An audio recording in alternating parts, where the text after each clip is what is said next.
Hey guys, we're headed on a service call. Good customer of mine. He's got a bunch of rental property, and this is one of his rental properties. And I'm gonna shoot this video. I'm hoping I can get some video because I thought it was pretty funny. He said, he's like, yeah, man, it's so and so rent house. It's my granddaughter, and he said she's nasty. So he said he wouldn't be surprised if the filter's all plugged up or if it's something like that. So we're gonna go see, and if we can get some film on it, we will. All right, we got us a Rude, Ream, Weather King, something, one or another. Before I even put gauges on it, filter was clean. I don't know if y'all can see up in there, but it's dirty.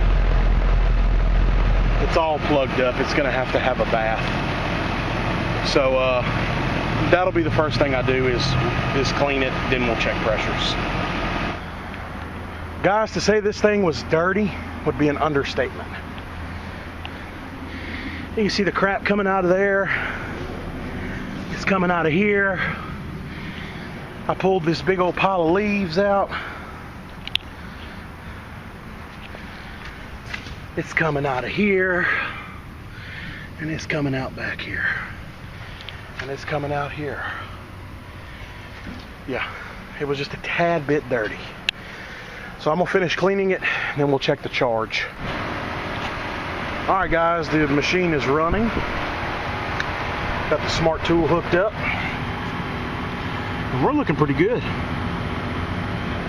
On R22, superheat looks good, subcooling looks good. It's a TXV, so that's subcooling between 10 and 12 on Rude and Ream or Weather King, which is what this is. Same thing, difference though. Good suction, good head pressure since the cleaning. I like the way that looks. I don't think there's anything wrong with that at all. Just lack of maintenance and just needed a good cleaning. You saw how nasty it was a little while ago. So she's running. Running good. Love the smart tool, man. This thing is so convenient. All right, guys, that'll just about do it for this one. Thanks for watching, and we'll see you guys on the next one.